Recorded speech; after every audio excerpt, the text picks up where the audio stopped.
The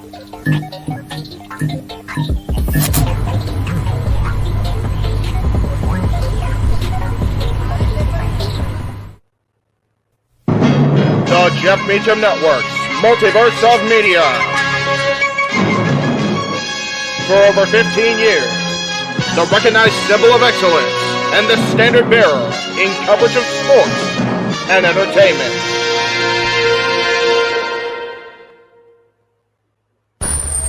Online entertainment.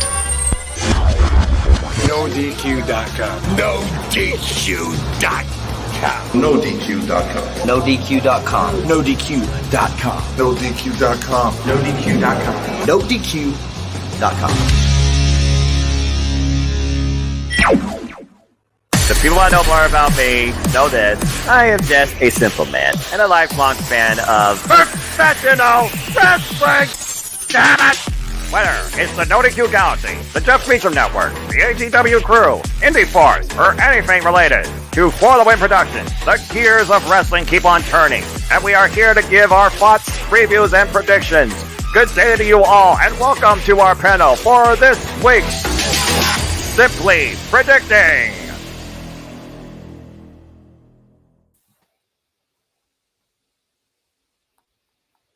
Rise. When ashes fall, the legends rise. I don't know how much of that was caught on the first take, but that's all right there.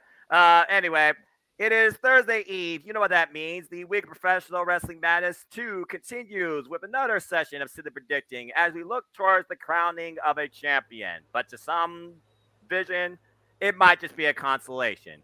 We're going to try and change that perceived judgment, as this and more will be discussed on Simply Predicting Night of Champions. So, hello everybody. Welcome back once again to The Simple Brand. You know what this is, for I am the simple man of The Simple Brand and the voice of the JMN. And my name is Noah Foster, as I always like to flex the variety and Simply Predicting as I look at all things wrestling, which is why you see a much more creative panel here tonight of different cast members, part of the Simply Predicting family. Before I introduce them, I just want to give a shout out to the entire Simply Predicting family that has come to be. I appreciate all of you, and let's just keep growing this community and the fun all on two. That being said, folks, tonight we have the Stat Boy, we have Emmanuel and Arlene, the siblings. I'm curious if they will agree or disagree. We have the new normal, Jerry Slaughter, one of the most creative people and positive wrestling fans you ever meet. And, of course, the lone wolf that participates in all the predictions leagues, Tim Tobin. So, everybody, welcome to Simply Predicting. It's good to see you all and good to see everybody who's watching. Please subscribe, comment, and tell a friend. Figure to those that are also in the chat, either live or on demand. Let's go around and get everyone's initial thoughts. Stat Boy, I will start with you. It's been a while since I've seen on Predicting. How are you, and how you feeling about Night of Champions? Doing great. Having a rare day off here in Sevierville, Tennessee. Night of Champions, you know, it's a great concept. You're guaranteed to have a champion wrestle at either defending his belt or a battle of the champions or going for a belt. Great concept. Again, of course, it's in Saudi Arabia has been getting a lot of heat lately. Ever since they started going overseas. So, looking forward to this show. Unfortunately, you know, a lot of things are going to happen. A lot of things have happened, and we're going to talk about it all right here. Daggone right. Emmanuel, good to see you again. And it's also good to see Arlene here too. But first off, Emmanuel, how are you? How you feeling about Night of Champions? It's okay, I guess. Like lackluster build. I mean, it felt like this couple of Raws has been like they're just coasting by, just waiting for the money back. Like I'm assuming, because like no match had been booked strongly, except for the Cody Brock Lesnar match, and then the Seth Rollins and AJ Styles match. But other than that, like every other match is like, eh. Yeah, fair enough. Let's see if Arlene echoes that judgment or has a different thought. Arlene, good to see you back at Simply Predicting. How you feeling about Night of Champions? I kind of agree with my brother. I mean, I feel like a lot of when it comes to like the women's champions, there hasn't really been a build to it. When it comes to the consolation championship, I feel like they've only been pushing Seth Rollins. I'll get to that when we actually go talk about the picks on that one. Right. But for the most part, like I feel like a lot of the matches are pretty simple to pick. I think maybe there's going to be like maybe 1 or 2 matches, maybe max 3 that we're all going to have probably different opinions on. But for the most part, I think we're all going to be agreeing on who we're going for to win the matches. Well, again, I always look at these shows in Saudi Arabia as an overglorified house show with pyro, but maybe this one will sway my judgment in at least one of these matches, per se. So I kind of can understand where you're coming from. Tim Tobin, good to see you again. How you been, my friend? How you feeling about Night of Champions? I think it's gonna be a good pay-per-view, but it's like always in Bianca, Oscar. I wish there was like there's so many women out there that deserve to face Bianca or to face Ripley. There's so many women that they brought up to from NXT that deserve to be a champion. So it's good. And like some of the matches, like squash matches, like Gunther, Gunther's squash match. Can he be any worse than Mustafa Ali? Hasn't got that, but overall, some good matches out there. I mean, good pay-per-view. Well, again, when it comes to wrestling product, you always look at quantity versus quality, and you are your own judge of that. Speaking of judge, he always looks at reality in a different perspective. That's why he is deemed the new normal. Always a pleasure to be with my friend, the General, Jerry Slaughter. Jerry, how are you? How you feeling about Night of Champions? I think it's going to be a surprise pay-per-view. I really do. I think they're going to try to shock the Saudi audience a little bit, and by that also kind of rectify a lot of stuff that occurred during the draft. I think each match has the potential to be like a nice little surprise. So I have no shame in pretty much throwing a couple curveballs in and hoping that, they stick. So this is going to be a fun one to predict.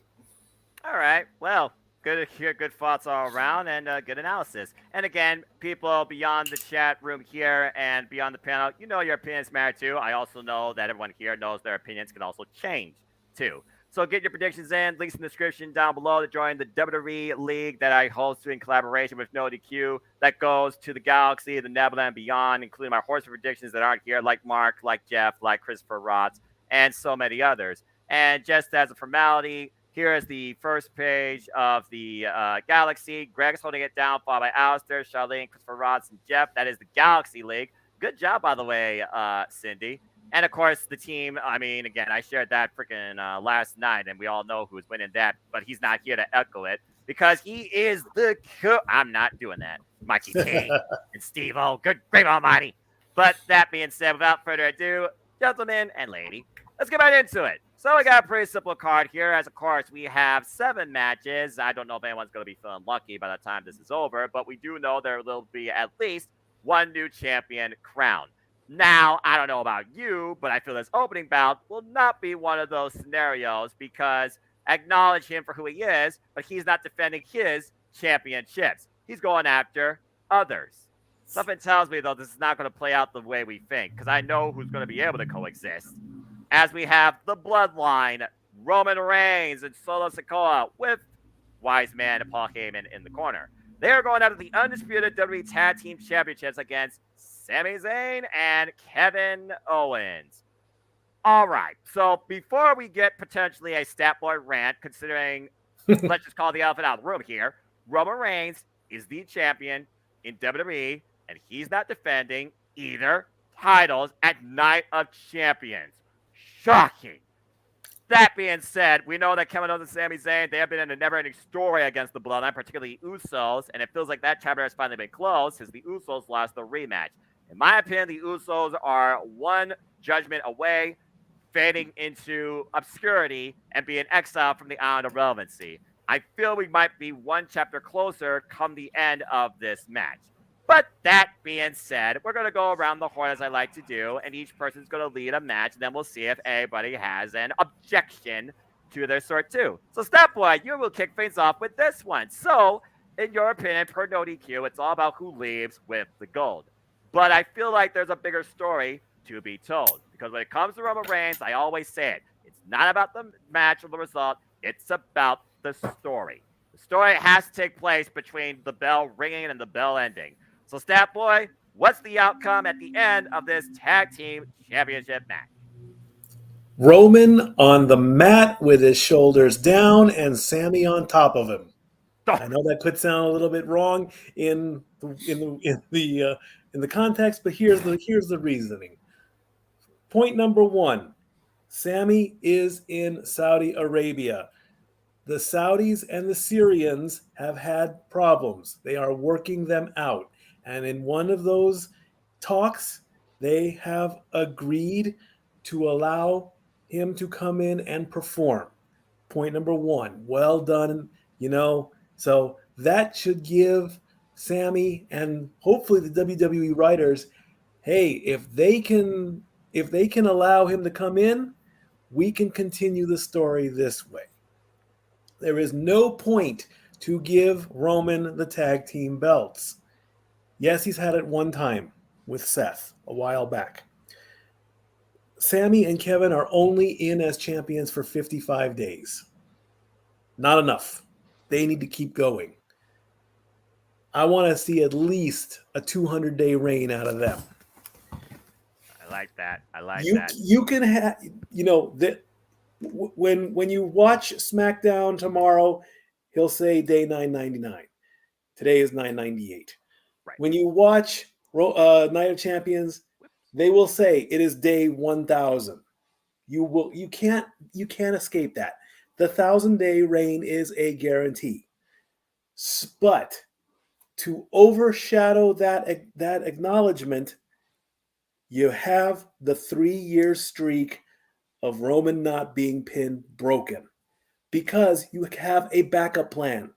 The backup plan is this: they finish the match, they get on the plane.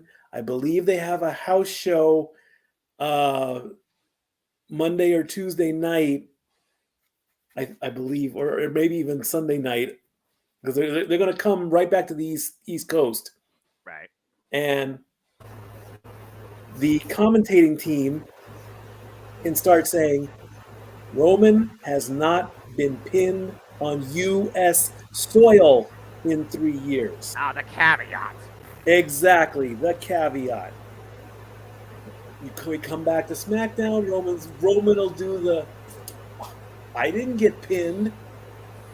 It was the same thing when he did lose a tag team match recently. He lost. He wasn't the one pinned.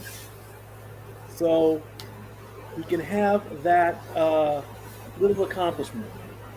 Then the next 1,000 days probably takes place. If it starts to creep up to 2,000, then it's going to start to get stale. I am going with Kevin and Sami. Sami pins Roman. Wow, that's a bold take about the person that eats the fall. Shout out, by the way, to the 36 you so far has put your predictions in, include Unlimited to Charlene, Dylan, Benji, Alistair, Matthew, Richard, among others. A majority do believe 31 of the pool here, 86%, that the champs will retain. But here's the kicker, because I like that Mikey talked about who eats the fall. In a bonus point done by Sheriff Riff, he asked us to all ask who takes the fall here, and nearly everybody is saying Solo, but there are a few people saying Roman Reigns. The majority right now are saying Solo, at least 20 of them. So, again, it's one of those things where at this point, are we finally seeing Roman Reigns' immortality in question? Maybe by himself. We saw what happened with that Solo nudge, Solo Sikoa. Does he feel threatened that Solo, usurps his way, that he could maybe become a threat to Roman Reigns? Does he not fully acknowledge the tribal chief, especially when Solo Sikoa stepped up at Backlash? So I agree with the fact that he believes that the champ's going to retain. I do agree with that, but Roman in the fall here, would they actually do that? Would they use that caveat? Because that would be a way out, I guess, to protect him here. So that being said, let's go ahead and move to Jerry. Jerry, again, you are creative, but again, at this point, can you think of a better creative way that Roman Reigns finally looks vulnerable, per se? Not really, but he's also pretty much one of the best gaslighters in the company right now, too. Pretty much like making everybody feel like every last insecurity of his is their fault. Right. So it kind of makes sense to me that the Usos would still try to come out there and help really, quote unquote. and like somehow end up like knocking out Solo Sikoa, and that's how Solo ends up getting pinned. Maybe it's one of those miscalculated chair shots, like when the referee's down, something on that matter. But at the same time, it's only gonna push a bit, maybe drive a bigger wedge with Roman and the Usos, and it's just gonna keep on going and keep on building. And Solo is still going to come out of it looking unscathed because he didn't, get beaten by Sami Zayn or Kevin Owens. He got beaten by some sort of random chair shot by one of his relatives. So it just makes more sense to me that Solo would take the pinfall, but it still wouldn't, and Roman wouldn't be able to say anything because he didn't get pinned. But it'll end up being Usos' fault, and the Usos will end up having to pay for it. Random spot, chair shot to Solo's face. Roman doesn't realize it until after the match and sees the replay and blows a gasket. Not in Saudi Arabia, but on the following SmackDown. Yep. Another tribal court. All right. Tim, do you have anything further to add? Do you believe that, first off, Roman or Solo is going to get pinned? Because I do think it's a safe bet that I feel like everybody here believes that the champs are going to retain, right? Roman's not having 4 belts, right? What? No, I don't agree that Solo and Roman are gonna get pinned. I think it's gonna be opposite way. Sami and Kevin Owens is gonna get pinned. Because once Roman and Solo win the title, I think maybe at SummerSlam or the pay-per-view after, they're gonna face the Uso for the title. So. Oh Lord, no. Tim, why? Why are you trying to recreate Ultimo Dragon? Don't get me wrong. I like bucking the system as much as anybody else, but they're not going to have Sami Zayn lose over there his first time in Saudi Arabia. It's not going to happen unless this peace treaty gets burned literally during the show. Yeah. There is no chance in hell that Roman Reigns becomes Roman for belts. I bet my house on it.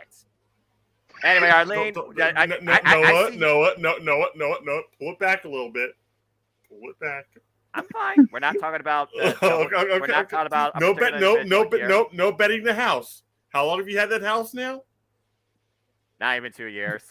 Yeah, and this is Wrestling Noah, so anything can happen. Wait till the 5-year mark and then bet the house. But right now you're still, halfway there. Okay, just all right. Fair remember this. We're filming, we love wrestling, so anything can happen. So I bet my 55-inch flat screen 4K TV. How about that? Because that's easily replaceable. Good enough. I would say you're betting your Monopoly houses. That's where you go sell on. I don't own a Monopoly game board because everything's digital anymore. They make all the. Okay, let's not go down a sub tangent. Arlene, I saw you going like this. What are you thinking? While you're muted. I wasn't sure whether I was the one echoing, so I put my mic on mute. Okay. Okay. I didn't think you were gonna start with this match, to be honest. So Roman's gonna either be closer or opener because he doesn't do anything else. And this show's biggest match should be, I would think, for crowning the vacated championship. Anyway, continue. Like you said, it's by the way, happy 38th birthday to Roman Reigns. Fine, I will acknowledge that. Like you said, it's going to be 1,000 days. You said 1,000 days is the Night of Champions, right? Or is it 999? Yeah. So okay. So by Night of Champions, like he's going to be 1,000 days. Yep. To make this shirt mean something, because like we all been talking about, they're going to be making shirts about how he's going to be 1,000 days. Roman, I feel, cannot get pinned because how are you going to promote a shirt that's 1,000 days and have him be pinned on the 1,000th day? Yeah, on the 1,000th day. Next to it. On the 1,000th day. I just don't feel like that's going to happen. There's no way Roman Reigns is going to get pinned because, like, I understand, like you got to make him look weak at a certain point, but it's 1,000 days, and you're gonna try to promote a shirt that says 1,000 days. I don't know how many people would want to buy a shirt of Roman Reigns 1,000 days if he gets pinned. Like, So pick an asterisk on it. That's all. But Makes sense. so I don't feel like Roman Reigns is gonna get pinned. But at the same time, I don't see him losing either. I I feel like you have to kind of make him look strong. That's why I'm like, I don't know. I don't like the idea of him having 4 titles. I feel like this match is not he can't lose. He can't win either because it's like it's gonna be ridiculous. Because like you said, like Sammy and Kevin Owens, reign hasn't even been that long, so they can't lose. I feel like this match is not gonna end in a pinfall. I think it's gonna end in a no disqualification match, and they're gonna milk this to continue to milk this freaking feud between these 4 people. I think that's what's gonna end up happening. I don't think anyone's gonna get pinned. I think I honestly don't think it's gonna be the Usos interfering. I feel like someone else, I don't know who it might be. I feel like the Usos are scared because they did interfere on Monday Night Raw, and the Tribal Chief was not happy. I don't see them interfering, but I feel like this isn't gonna be a match that's gonna end in a pinfall. I feel like it's gonna be a no disqualification match. I don't know what's gonna end up happening. But if someone's gonna get pinned, I only see either Solo Sikoa getting pinned or them losing. So I guess in all fairness, if I had to pick someone to win, it's gonna be Kevin and Sammy because of no disqualification. All right, fair enough. We also still have Riddle there too, so Yeah. So I just don't know who's gonna. Because like I said, I don't see the Usos. I feel like they're gonna be scared if they try to interfere. They know the Tribal Chief's already mad with them, so that's why I don't think they're gonna be interfering. Because Again, they should know better. They should- so maybe Riddle interferes, and then Roman asks where the hell the Usos were.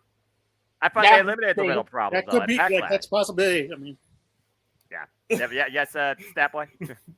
I was going to say that the current number of days that Roman has not been pinned is 1,258 days. Good TLC 2019 against Happy Corbin. So you Wow. I know, right? The fuck? When we get to Night of Champions, it'll be 1260. We can make a shirt that says Roman Reigns 1260. Has never been pinned. Yeah. I agree with you, but I feel like 1,000 days you're trying to freaking sell a shirt of how long he's had the title. I don't see him getting pinned. That's why. But Emmanuel apparently disagrees with you. According Yeah. to his head nod, he thinks Roman becomes Roman 4 belts. yeah. Unfortunately, yeah. Roman full belts. The only reason why I'm going, hear me out. The only All right. reason why I All right. think that the bloodline might become more stronger, because let's face facts. Roman Reigns hasn't been pinned for long days, 1,000 days. Like my sister, I agree with my sister. If you haven't get pinned now, it's like it means nothing now. You're trying to sell a shirt. Solo can't eat the pin because, like, if you go have Solo business Roman Reigns, where some people speculate, like he can't take the loss here because that's his second loss in his career. That's why I never liked the idea when Cody beat Solo and just for him Cody not winning the title. But that's a different story. That's a different place. Fair. So what makes sense is Sami Zayn taking the pin. Maybe once the Usos break up, maybe there's a possibility of Jay and Sami joining forces and trying to take down Solo and Roman for the tag team titles, and they're the ones to take off belts from them. But I'm not sure if that makes any you agree? That's extremely out of left field creative that I would expect from Jerry, as if Kevin Owens got written off due to injury. That even surpasses me. at this KO's point. not happy with Sammy. That's the point. KO's not happy with Sammy that he's still above with Jay. He's getting on Sammy's case. Why are you still trying to make him realize he's his mistakes. So there's two possibility of breakups in the future.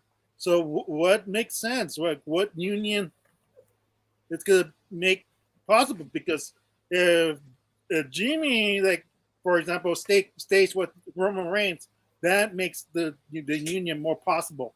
Because Jimmy like was the one who who was more like throwing the towel, like, no, I gotta go with the tribal chief. You should listen to Roman Reigns. So why not make Roman Reigns like Kenny Omega with all the belts and defend like until it makes the titles more valuable. Like, I mean, what do you do at this point? Yeah, we can talk about this.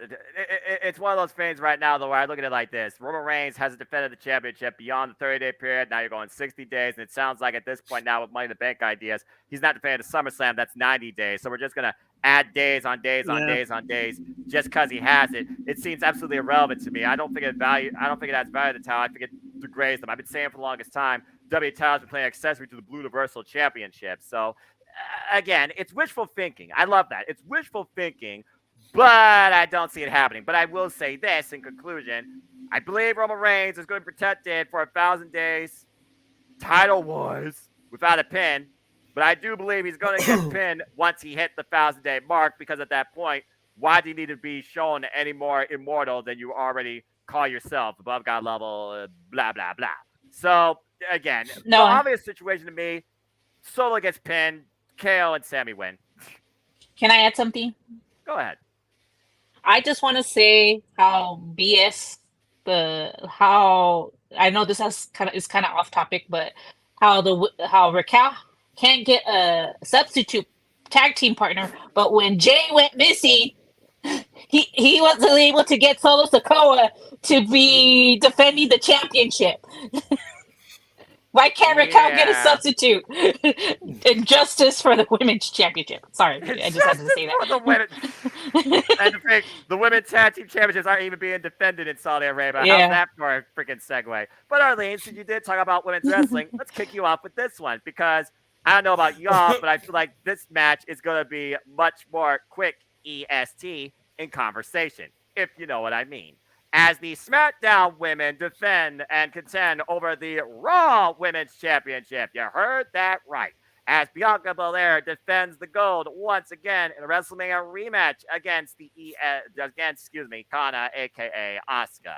So, Arlene, simply put, these two women are on SmackDown, but you see the red strap in play here. So, do we get a new champion in this rematch, or does Asuka fall short once again? Sorry. You're good. I think I don't see. I like I said on WrestleMania when we did the WrestleMania predictions. As much as I want Asuka, aka Kana, to win this, I feel like Bianca Belair is gonna win it. I feel like she's gonna end up breaking Trish Stratus. I feel like there's gonna be maybe they should make into the works about how Bianca maybe faces Trish Stratus. You know, Trish Stratus zones on her because she's about to break her record, you know? So I don't winning, unfortunately, as much as I want her to win. I think she deserved to win at WrestleMania. A lot of people saying they should have pulled the plug for Io to win in Puerto Rico. I said I felt like Asuka should have won it at WrestleMania. She had the momentum. She deserved the moment. I just don't feel like Asuka's gonna get this moment either. As much as, and if she does win, I'm gonna be so happy. But I feel like it should have been here in the USA instead of Saudi Arabia. So I'm gonna go with Bianca. This gives me AJ Styles and Samoa Joe vibes all over again, or AJ and Shinsuke. Was a bull for one of those two, because I'm pretty sure they had like a big old title match here, and it didn't yield to a title change, but it furthered the feud because they like to do trilogies, if you will.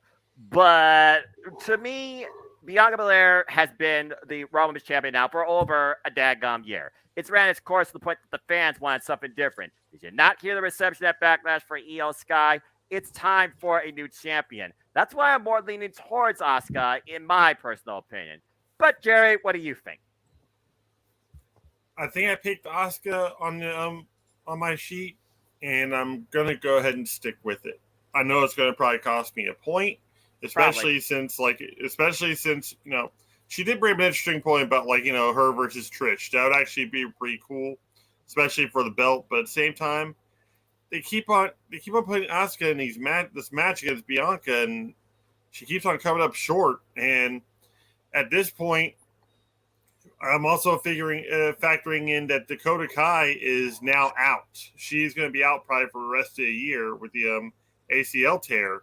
Mm-hmm. So that's going to leave Bayley and Io Shirai to pretty much just kind of go off in the wind. So maybe Bayley does a solo thing, and Io teams back up with Asuka, or at least it helps her in the process of winning the match. So I can actually see Asuka possibly winning the title, and just on that possibly, I'm going to go ahead and keep my pick as Asuka. All right, fair enough. Shout out to Christopher Ross in the chat. Think about what are your thoughts so far. Casting Studios, Dwayne Atkinson, and Ratnick, and Jamie Resides Vega. Appreciate y'all. Chris saying, everybody, hope you guys enjoying the show tonight. Wish it could be on, but I feel Bianca without team because I see SummerSlam Bianca versus Flair. That's true. That hasn't been done yet. The last time Flair was brought back, she was brought back as a babyface, and we saw how that went. So not out of the realm of possibility here.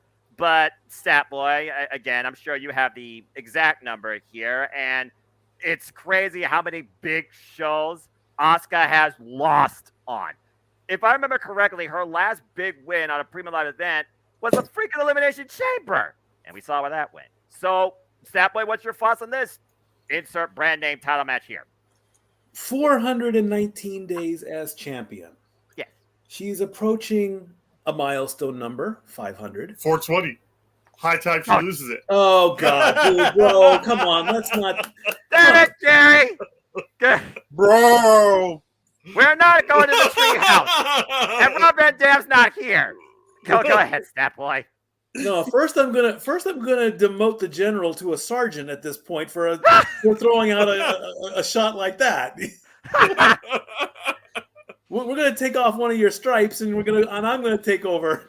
I am a dad. I am allowed to make dad jokes. Just make your point. Damn. A new family member. I love it. Okay, great. You are my new brother, General. I like it. Thank you. Siblings love to argue all the time. Yeah, I know. I don't like this setup between the two. I get that the mist is a thing. Honestly, I'm getting sick and tired of the mist being put in there, and Bianca in the back, crying and she misted me. Like you're treating the mist like it's acid. Okay, it's a bad play. It has no value anymore. It was cool back in the day, but now it's really getting old.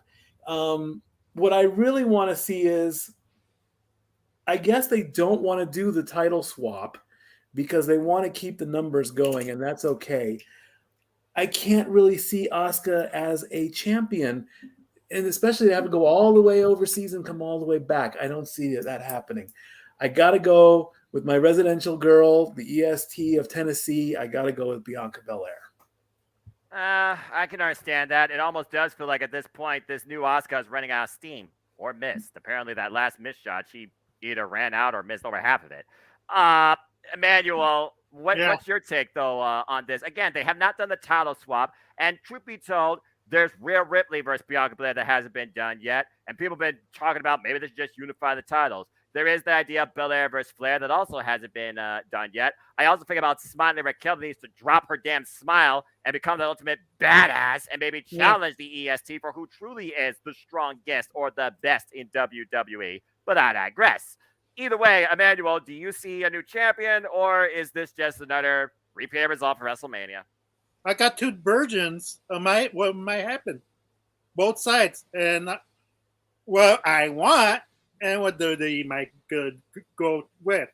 What I want works. Yeah. I got to say what I want first. What I want is Asuka to actually win the title. And then that'll set up Bayley versus Io once Io takes enough of the shit of Bayley shenanigans, and make Io win the Royal Rumble.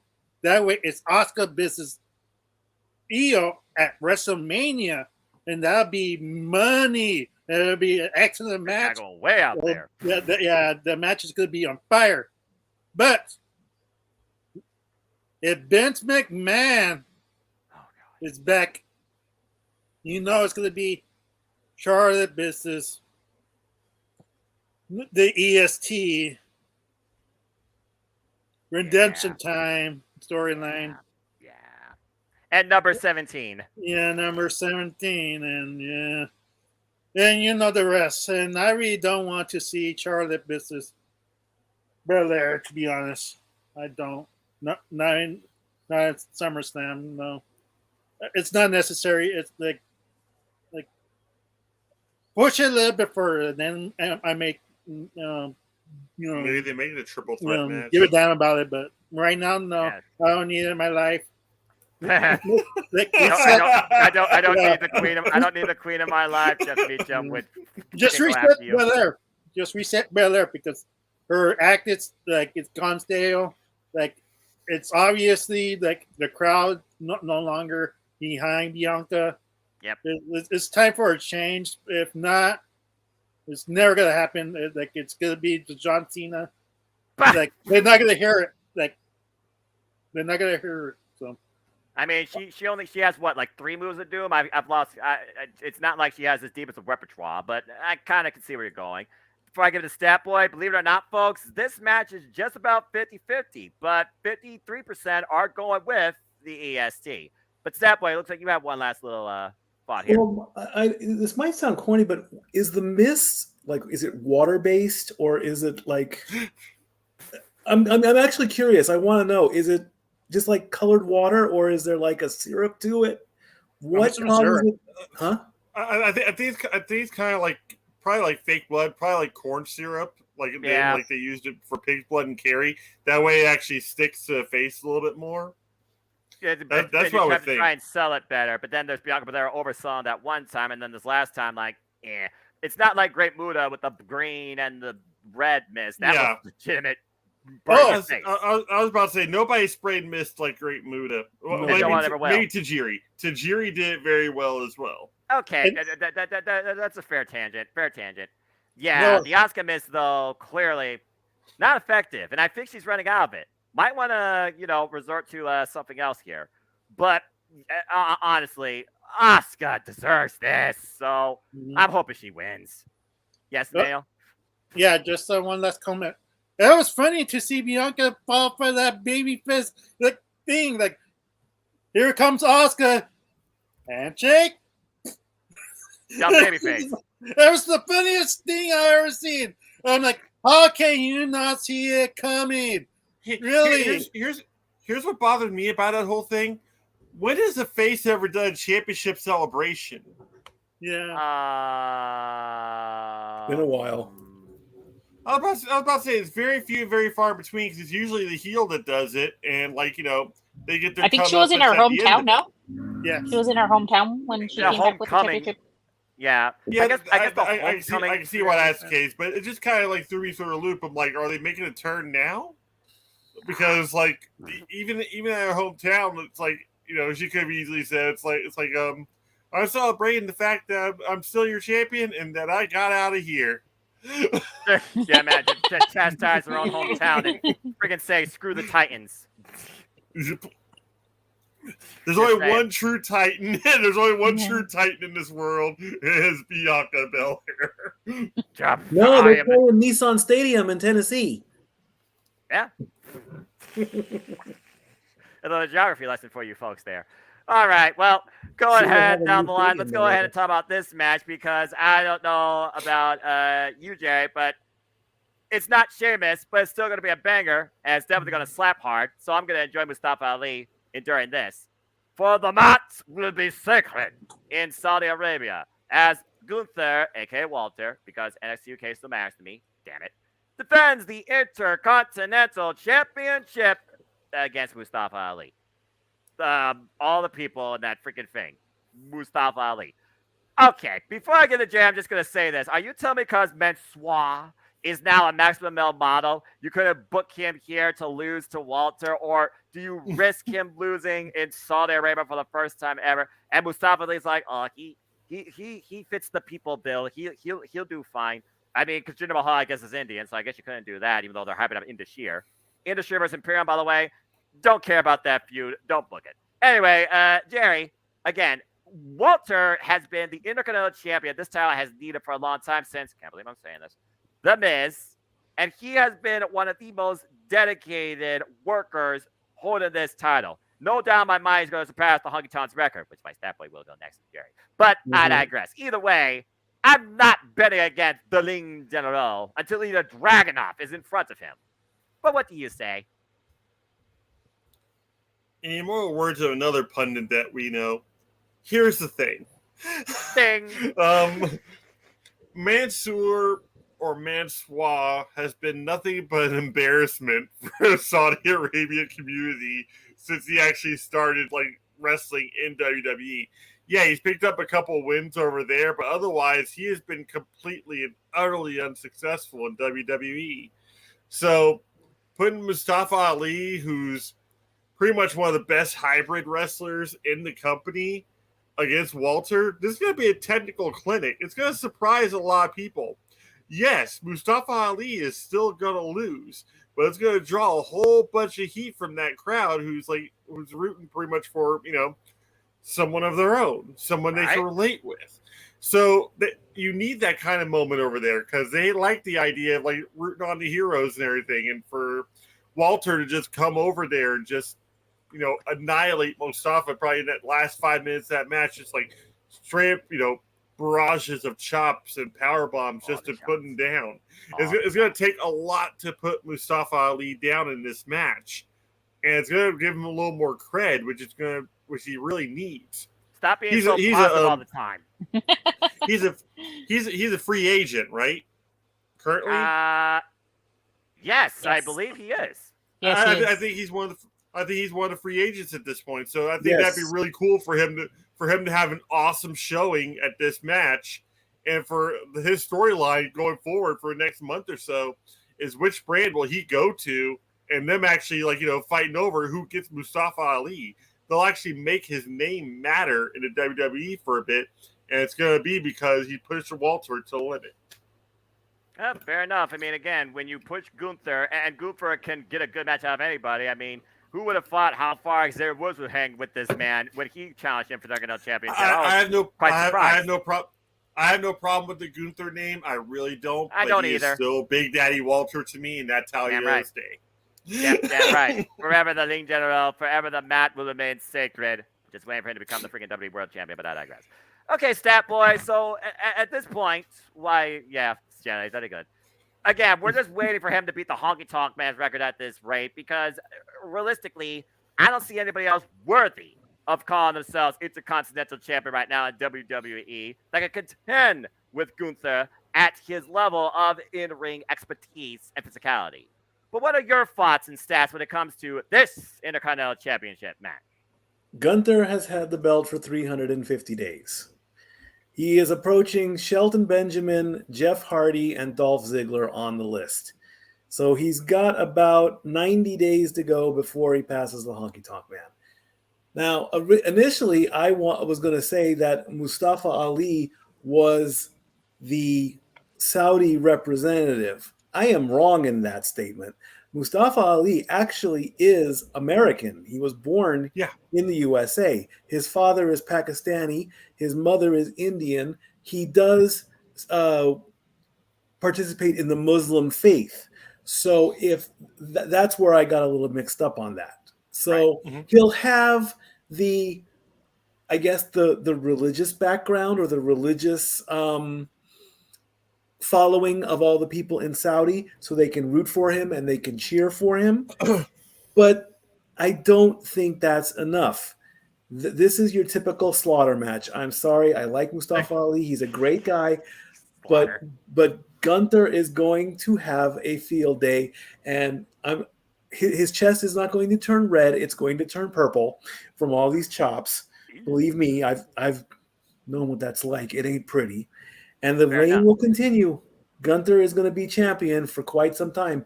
If Dragunov comes up to the main roster, then we might have a contender.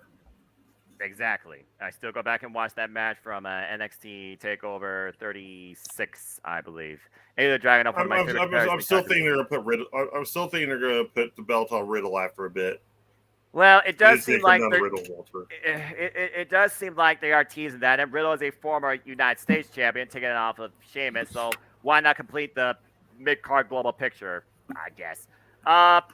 Emmanuel, do you have anything further to add regarding this Intercontinental Championship match? All I have to say is, thank God not Ali. He's gonna get shot hell and back, and then after a couple of days, he's gonna have some hot chili tacos or burritos, and when he coughs, it's gonna hurt. Lord, I didn't even think about that. That's gonna make more because you still have the side effects.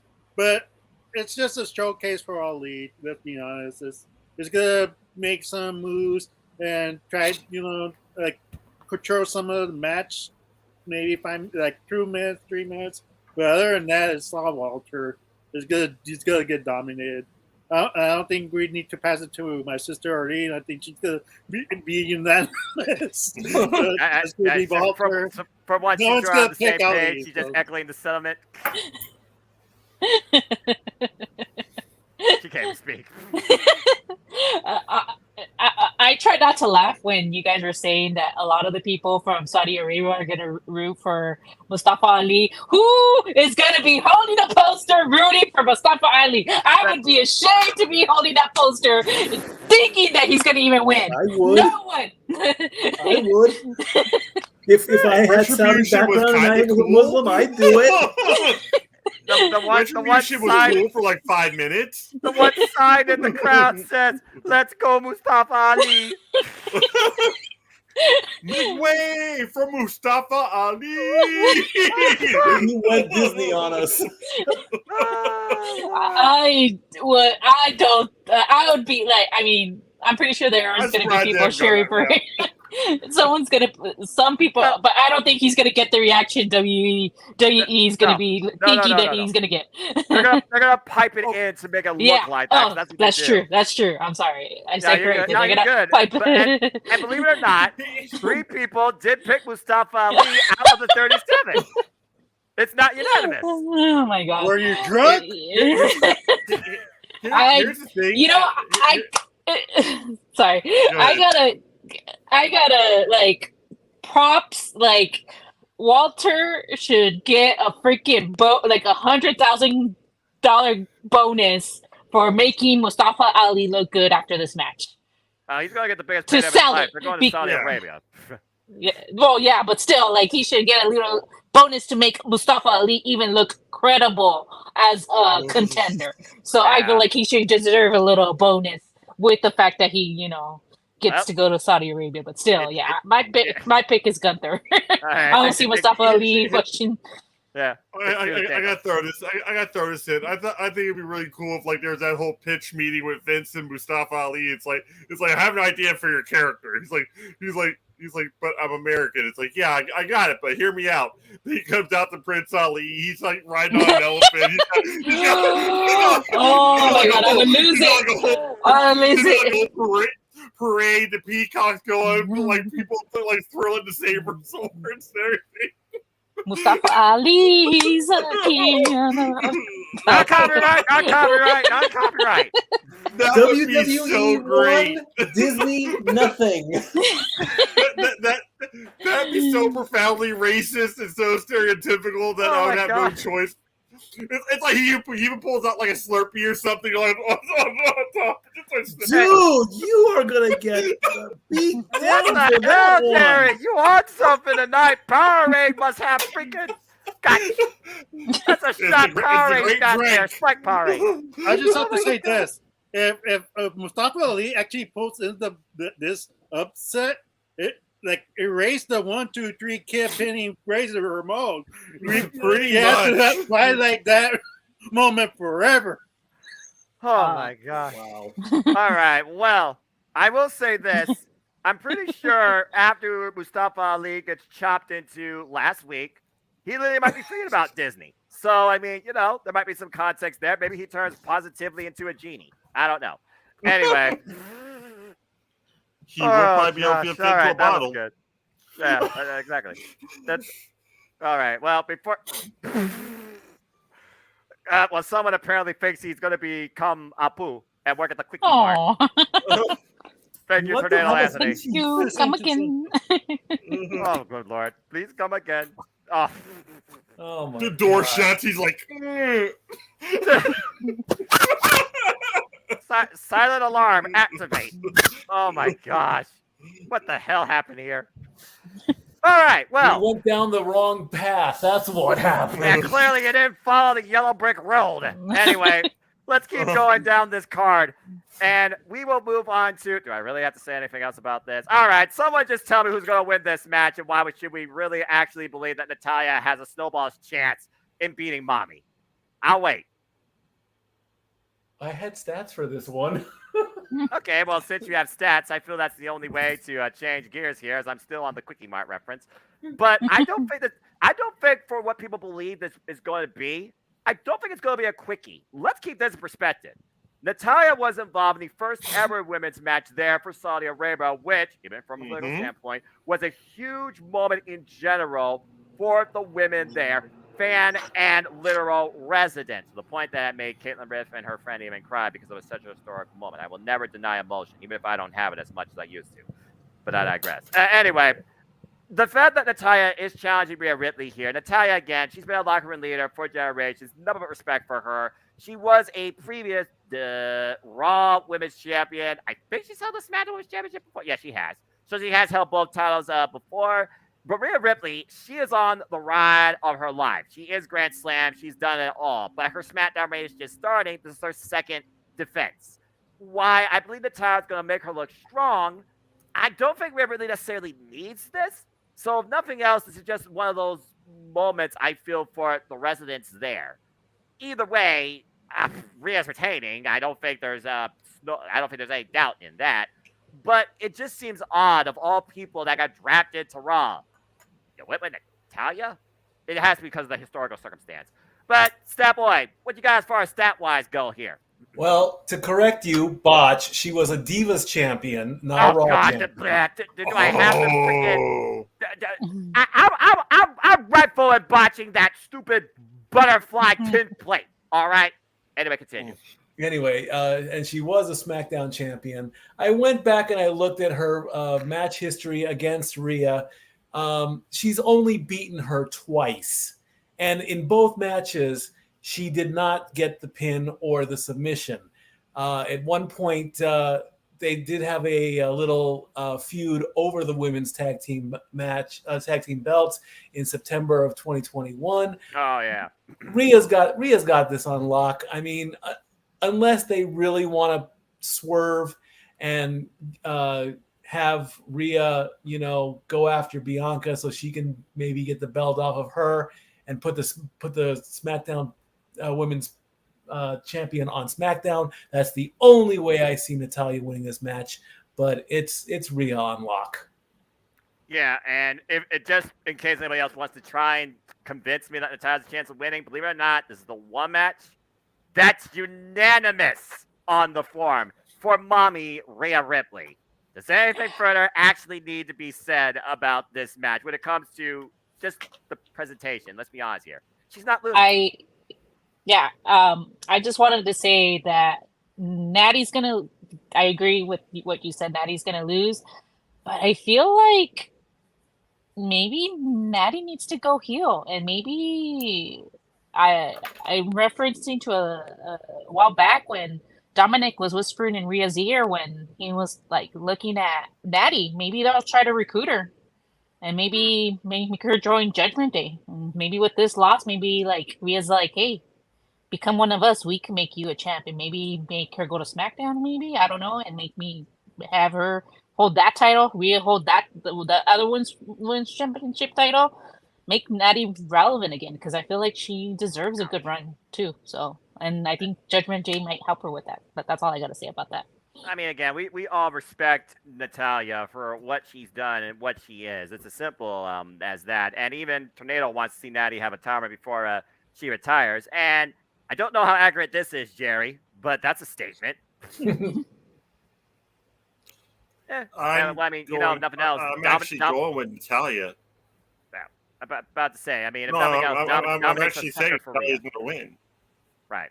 I mean, I could see Natalia locking in the sharpshooter and Rhea, desperately crawling to the ropes. Maybe Dominic's there to try and, get her hand to there. But yeah, it's just one of those things where, again, there is literally no out of nowhere possibility, because there's no Money in the Bank in play, that I see Natalia winning the championship. Maybe she wins the match. That'd be a stretch, but either way, Rhea Ripley's leaving with insert brand name title here. So that's the easiest match to call on this daggone thing. With all due respect to both women that I know are going to bring their best to each other. So there we go. All right. Well, from a match that pretty much was unanimously going to be simple. Oh, look at Kitty. Emmanuel, what's up? Just a quick note. This would be a better match if there was a submission match or I quit match. They have not done Yeah, submission yeah, match. let's all more want built to- to like that, yeah. If you're hearing this, please make it. Please change it to a submission match or I quit match. It'd be more better. because Create Rhea more Ripley's drama. whole And, thing she does is so badass. yeah, because Exactly. let's face it, Natty, we know she's a legit, wrestler and she works hard. We know that, but unfortunately for her is like she doesn't have the like what Cody does with his belt. She doesn't have the Bret Hart passing the glasses to little kids. She doesn't have. She has done that though before, at least once. So I mean, I guess you could always bring that back. Yeah, like she. I'm not judging her. Maybe she did it for herself. She got a bigger chest because maybe to get the WWE push, but because she wasn't get as much attention. But other than that, it's just she's trying her best, and it's so fortunately the casual fans don't care about her. Sadly. Yeah. Well, maybe when they go to Canada, it'll be a different story. I mean, Yeah, different story. Yeah.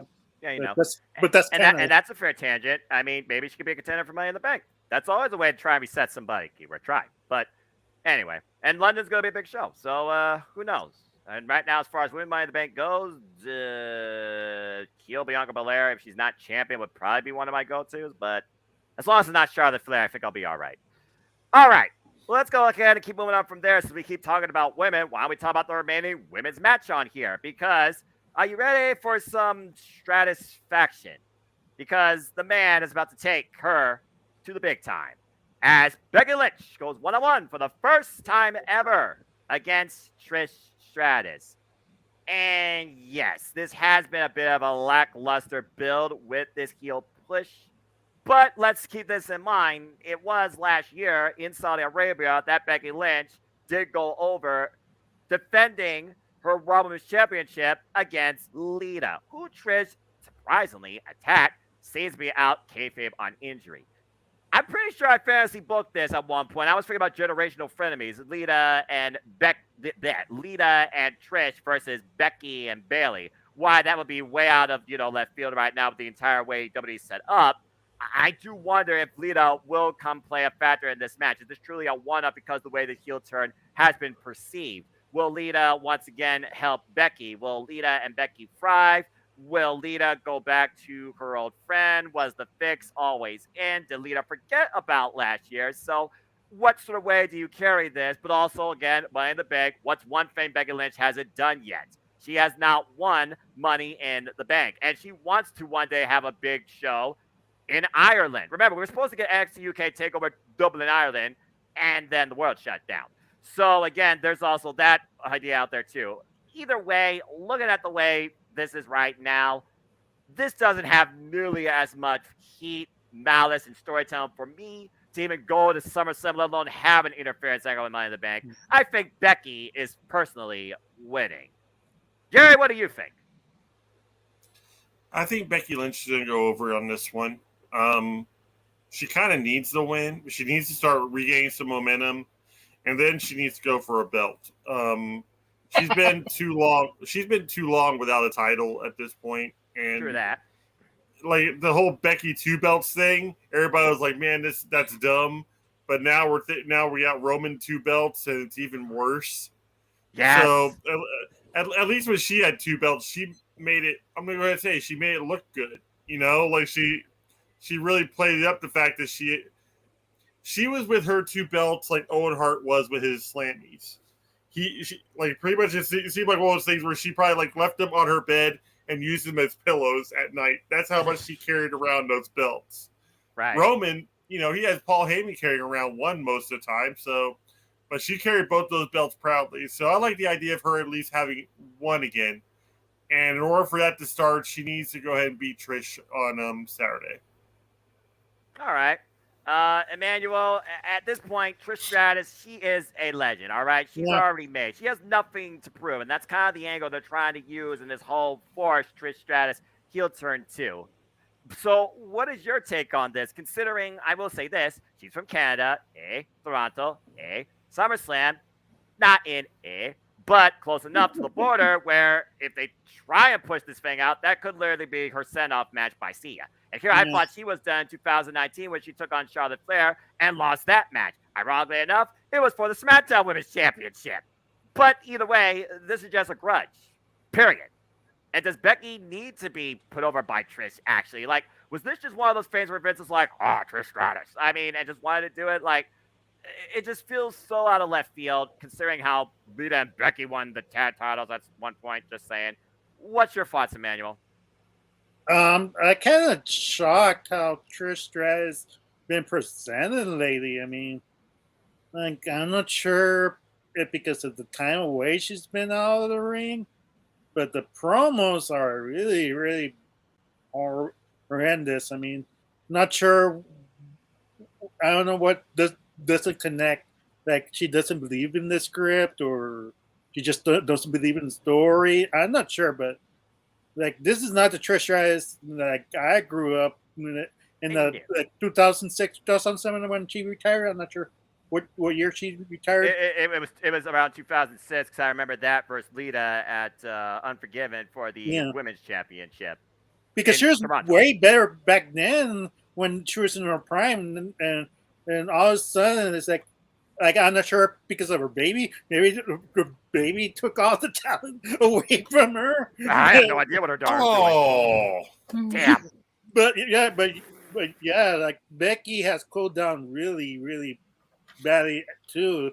The time off she's been taking off, both sides are hurting. Like, I don't know who we even have to take over, because if the story continues, like we and Trish takes the pen, then what do you do with Trish?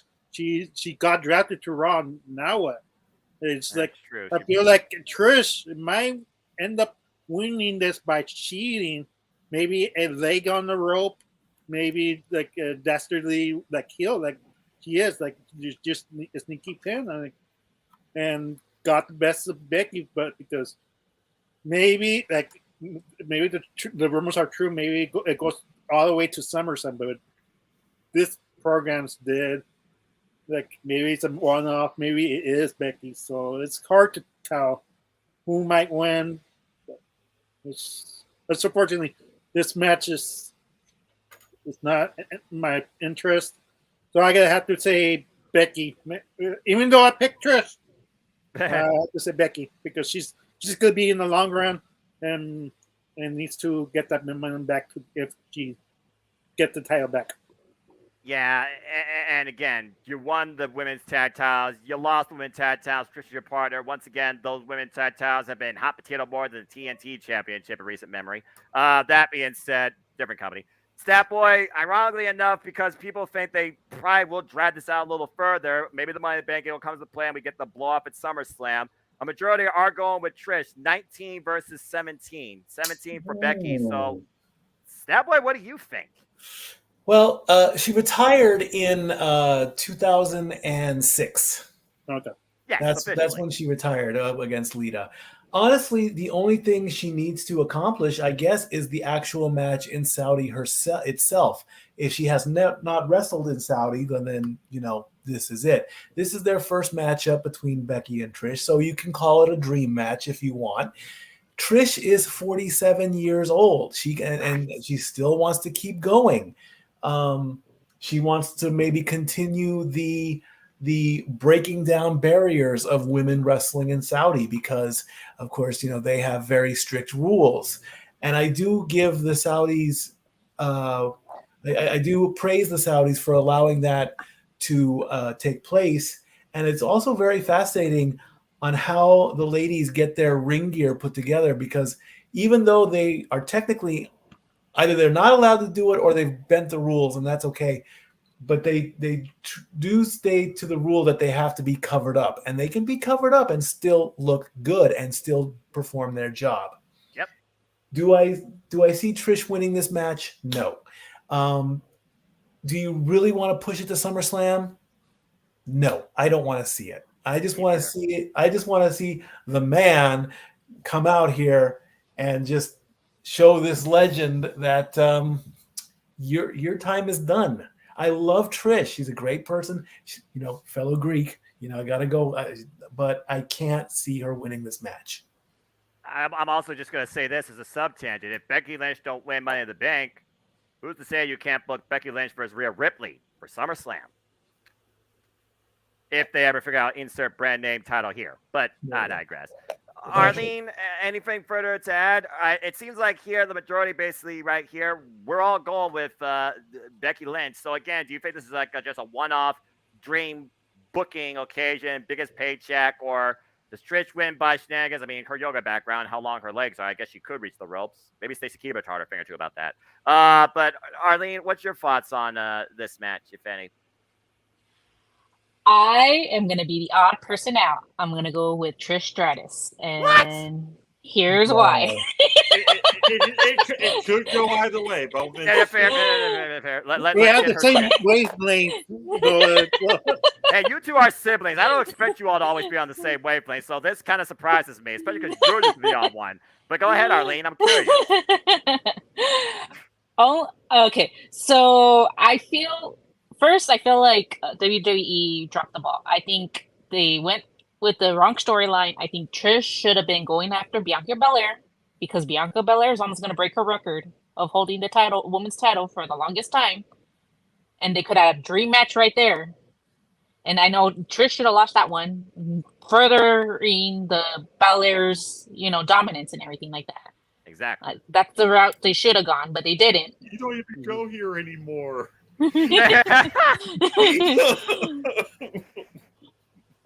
But honestly, I think Trish needs to win this match because she's been talking all this shit. Sorry, my language.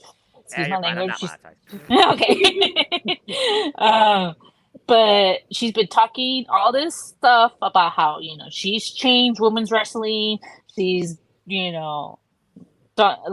been a badass. And I agree with my brother. When she was a heel back then, you believe like she was a heel. Right now, I just don't feel it. But I feel like because she's been talking a lot of crap, she needs this win. Becky, I feel, doesn't really need the win. I feel like Becky has been closed off. She's been stuck in this rut with Bayley and Damage Control, and honestly, she needs to work herself up all over again. She needs to start. She needs to hit rock bottom. I agree.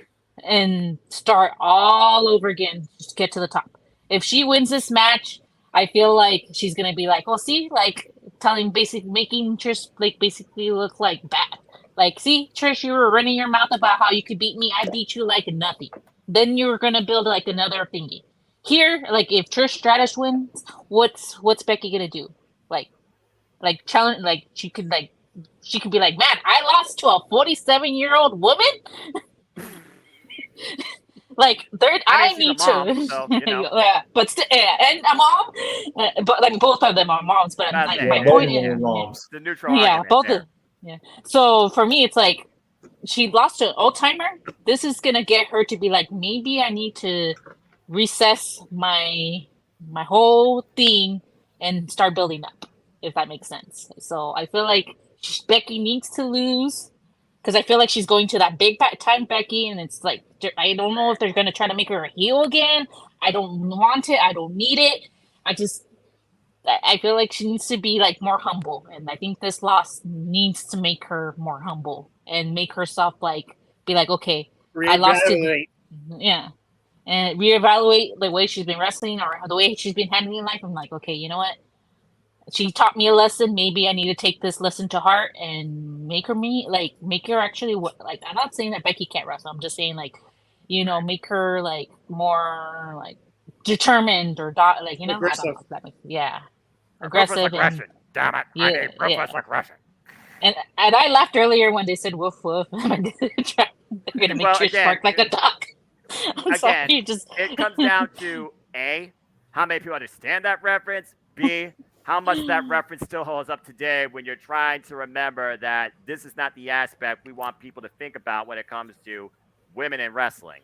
There's enough freaking madness with that as it is already. Freaking. So yeah, I feel like Trish needs this win because she's been talking a lot of stuff. Yeah, and I feel like Becky's been cold off. I mean, if she wins, I mean, to me, I feel like her winning. What does that get to her? Where you go after with? I mean, but still, like for me, like Becky, I don't see her going. I don't think she deserves it either. I feel like there's other people that need to be in the picture, and they need to start building talent. That's why I feel like Becky needs to start losing and building up these other people. Yeah, fair enough. Maybe she feels with Zoe Stark. All right.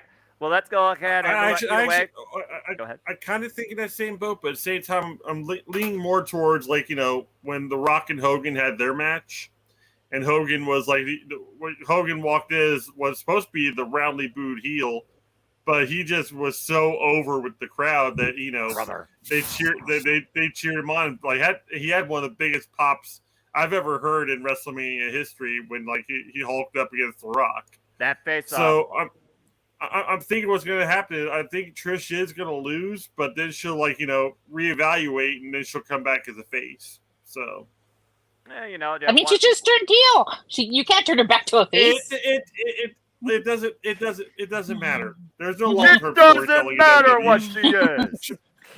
Short of the bloodline, there is no long-term storytelling in WWE.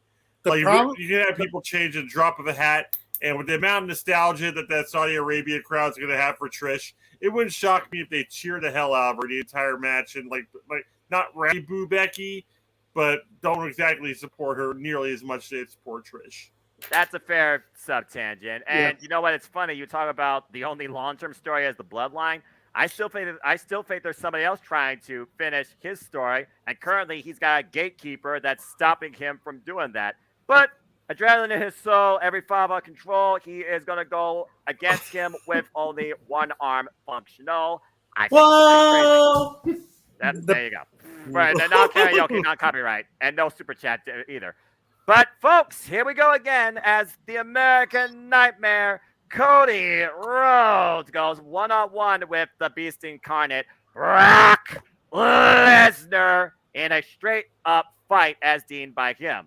All right, so this story, pun intended, speaks for itself. We saw what happened at Backlash. Cody Rhodes literally survived the Kimura by reversing the pressure, pushing down on Brock Lesnar's chest and upper area to pin him down for the 3 count. Why Brock was already busted open. And then he left the arena and survived the impending, because Brock Lesnar never forgets or forgives, post-match onslaught. As we saw the following night on Monday Night Raw, Brock Lesnar came back and 5 the men through the table and 5 them on the floor. Literally said, I want a fight. Cody was like, you want to fight?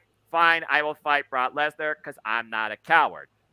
And he paid for that hubris at the expense of his arm. Called back to the Undertaker spot. Broke his arm in hand throwing a keg against a steel garage. And then literally breaking his arm in the ring. Shades of what he did to Triple H, not once but twice. And talk about reflection, cheesy or not. When Triple H was there looking at Cody Rhodes, when he was in that spot, think about that. He says he's going to fight because he's not afraid of Brock Lesnar. He's afraid that in Triple H's corporate power, if medical says he can't, which clearly he can't, medically wise, they won't let him. but Cody Rhodes will not be denied. Once again, going back to another line, he went from undesirable to damn deniable. He will not be denied what he believes he needs to do in continuing his journey to finish his story. So Cody Rhodes, risking health and limb once again, is taking on Brock Lesnar one-on-one in Saudi Arabia. Something tells me this is not going to end well. So let's see. Emmanuel, does Cody Rhodes get lucky one more time? Or does Brock Lesnar put him on the shelf worse than what the torn pectoral muscle did? Well, I believe Cody Rhodes is gonna take this one. Unfortunately, let's face it. A lot of people on the internet are saying that what's Triple H doing with Brock Lesnar? Like he keeps losing and losing matches. But in the end of the day, does Brock Lesnar really need more victories under his belt? I don't think so. He has to find a career. It's not going to hurt Brock Lesnar because Brock Lesnar is fake fact. It'll make Cody even more stronger that he could take the tribal chief at a later date. But this was what my biggest concern that I wanted to bring up. Why I wanted Cody to win at WrestleMania. This is the struggle that Cody Rhodes, as a champion, should be facing right now. Because last pay-per-view, he barely escaped being champion. And that's the struggle. Him realizing it's not as easy to retain the championship the first time. Because that's this history that some championships lasted one day, not even a couple of hours, like Rey Mysterio. That against John Cena that day, but yeah, I remember. I remember. Yeah, so that's the struggle I feel Cody Rhodes should be facing right now. How hard it's to be a champion, but unfortunately, again, they went to a different direction. So Cody needs to win and stay strong. If he's going to win Money in the Bank, he needs to stay strong. He needs to keep winning, because then people will complain. Oh, here goes Cody losing matches. Then you're already predicting Money in the Bank him winning. That's that's the only way Money in the Bank means something now. Well, if he keeps winning and keeps that momentum going. Well, JJ would definitely agree with you with that analysis. If nothing else, if he wants Cody Rhodes to finish the story at Madison Square Garden, again, you're on borrowed time, JJ. Tick-tock. That being said, Stat Boy, at this point, you and James and me were ready to break our TVs when Cody Rhodes didn't finish the story at WrestleMania. I'm not sure if our feeling has subsided fully since that point. But again, here we are. Cody Rhodes takes on Brock Lesnar this time, and he's even more vulnerable than last time. Kayfabe or not, he's got a banged-up arm. If he's going to continue facing this level of absolute adversity towards finishing his story, does Cody need to win here? And when was the last time that somebody got 2 wins in a row over Brock Lesnar? I will work on that one and get that information to you. I appreciate it. But anyway, what's your thoughts towards this fight in the meantime? I'm going to borrow a response from my brother, the Renegade. Do we actually know that it is broken? True. If you know in history, David versus Goliath or any big cartoon where the little dog is smarter than the big dog, you got Brock, you got the Beast, me, big Brock Lesnar, okay?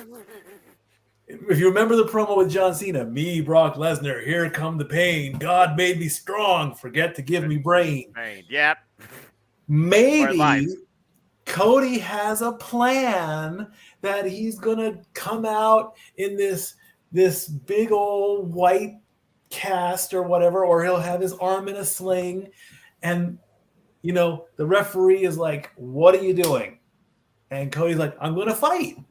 And he takes off the sling, and he's got all these bandages on his arm. And the referee is like, Cody, please don't do this. Brock is going to sit there and start laughing. He's literally going to start laughing. Yep. and he's gonna walk up and he's probably gonna pie face Cody. And Cody's gonna take a bump into the corner. Oh, my arm, my arm. He's gonna piss off Cody. And then he's gonna try and lock up, but he can't lock up. And Brock's gonna go for the arm bar, or he's gonna go for the Kimura. Here comes Triple H. Here comes everybody else. They're begging and pleading. And meanwhile, the bell has not rung to finish the match. And somehow Cody's going to win. We don't know how. We finish the rest of the story there. And then he'll magically channel his inner Rock in the Fast and the Furious franchise, and he'll rip that cast off. And he'll go down and he'll do 500 push-ups on one arm. And Brock is then going to systematically go into every possible brick and break every single damn brick in the entire Jeddah Sports Arena because he is that pissed off. Damn. And then they have to get back on the plane and come back home. So you're going to have Cody Rhodes would probably not be on the same plane. You're going to have one pissed off beast, and Cody's just going to be sitting there like, wow. I beat him twice. Then we're going to show up on Raw or SmackDown or wherever, and Brock is going to sit in this chair and he's going to keep the show hostage until we hear wrestling has more than one royal family. Lord! And then we're just going to keep going. We're going to go one more time, and then finally, when we get around to Money in the Bank, Cody can win the briefcase, grab his belt, and run. Cody wins by some smart tactic. I thought you were going to say Divine Intervention or go freaking Seth freaking Rollins WrestleMania 35 opener route, but you kind of did that, but you did the first bell. So I do like that because at the end of the day, we are going to see Cody Rhodes suffer and be in pain at the hands of the one who brings the pain. It's just a matter of what level of capacity that Brock Lesnar tries to inflict brutal, physical, emotionally eternal injury. And I don't think you can literally rip someone's arm out. But no, I don't think so either. This isn't Mortal Kombat. I'm just saying. Then again, over there. Anyway, it could be. Well, Jay, with that being said, this isn't Mortal Kombat, but this is round 2. Is Brock Lesnar versus Cody Rhodes. And again, folks, take rumors for what they are. Triple H does not need to ever be in the ring again when he left his boots there at WrestleMania 38, and that's all I gotta say. Jerry, what's your thoughts towards this? Again, that's some wild booking by a Stat Boy, but sum it up, he basically believes that Cody Rhodes is going to win by, I would honestly say, divine intervention. So, do you agree, or does Brock, maybe he embarrasses Cody? I guess Cody could win by disqualification, like he embarrassed Bobby Lashley in the Chamber, but I feel there's more value in this storytelling in this rivalry than there was in the way Brock Lesnar handled Bobby Lashley. It was almost like, I'm done with you, Bobby. Bye, see ya. So, Jerry, again, what happens here? And do you go even further beyond this circumstance with these two? I wasn't even listening to the damn thing you said. They have the Enchilada back at Taco Bell. Have you seen this? No, I haven't. But all right. That's the most random thing. Jerry's mind is on womp womp mode right now because at this point, Cody Brock. That looks delicious. I haven't seen Enchilada in forever. I wonder if Taco Bell though has. All right. A different bell. Jerry Slider's way into ring, ladies and gentlemen. Anyway, Jerry, simply put, Cody versus Brock. Who you got being declared the winner? I've got Brock winning this one, but it's also I think there's a bigger story to be told here. I believe Triple H is going to play a hand in Brock Lesnar winning the match. I think at this point, like Triple H is going to literally sledgehammer at home that the story does not end. That Cody's story does not get to end. And Triple H is going to see to that. They're going to play heavily into that whole throne smashing scene that he did in the AEW. They're going to play into this whole thing where he left the company and now he expects to come back just because he had a little bit of success here and there and be handed the belt. It's not going to happen, and it's going to feel very McMahonish. But at the same time, it's Triple H. He's got the shaved head now. he's got this whole like ruthlessness to him that I think has not been really gotten to be shown since he became the head of creative. So I think it'd be cool if that's the adversity that Cody Rhodes has to go through. Like Triple H throws every last thing at him that he can before Money in the Bank, so to keep him out of the match, but he still ends up getting into a match and still at least coming close to winning it. And maybe Triple H has somebody else lined up to face off against Cody Rhodes, almost like his chosen version of a champion, like in the long run. It's a story that could actually play out very, very well, and it actually plays into Cody like needing to overcome adversity. What's bigger than overcoming your boss? There really isn't much of anything. So I think Brock Lesnar, by hook or by crook, is going to win the match. I think it would be interesting if Triple H actually came out with the sledgehammer, and it looks like he's going to hand it to Cody, but he hands it to Brock instead. Damn, the ultimate heel authority figure back in play. Not necessarily an in-ring action. Let's keep in mind, folks, this guy's got a pacemaker in his chest. That's what I'm saying. He won't be able to be in the match, but he'll forever be cemented in the match. Fair enough, considering, again, Cody Rhodes' favorite wrestler is Triple H, and again, sometimes meeting your heroes is the worst thing that could possibly happen to you when you truly see what they are. And now he works for him, and he's his boss. Arlene, a majority are actually going with Brock Lesnar here, it looks like. 26 of the 36. 10 did go with Cody Rhodes. Arlene, what's your take on this? I think my brother and Stat Boy had something to say before I wanted to. No. Oh, okay. I'm sorry. I usually just go. So go ahead. Go ahead. I mean, I saw your hand. I'm sorry. First. I was about to say. Stat Boy, then Arlene. All I have to say is I hope Triple H doesn't come back. I mean, like if he put its boots in WrestleMania, then retire. They'd be running because I really don't want to see Triple H coming back from one last match. Maybe it was a couple of years earlier when Cody was that having the throne, like a money match. But year has passed by.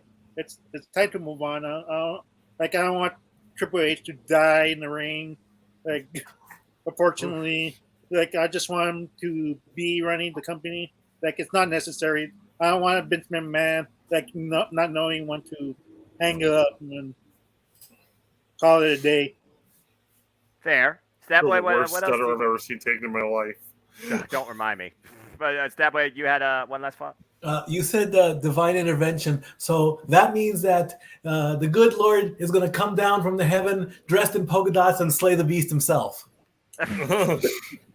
Well, two of those things maybe. I don't know about the polka dot thing. Why not? I mean, if Brock Lesnar is the beast, and sometimes the Saudi people have gotten a bad negative rap, which I really don't want to say because I don't want to be that person. But right. Hey, why not? Let's have the good Lord himself come down and wear polka dots, and he'll bestow a blessing upon Cody, and then Cody can channel his father and win that one. The most bionic of bionic elbows. Exactly, the most bionic of bionic elbows. Yeah, just something just drops on Brock Lesnar's head. Arlene, despite that madness that could happen in the world of fantasy booking, as far as actual rebooking, who you got winning this Backlash rematch? Brock Lesnar. And here's why. Brock, if Cody wins, that's 2 wins for Cody. Brock Lesnar is not going to leave him alone. No. Point blank. And if we want Cody to win Money in the Bank, Brock has to win.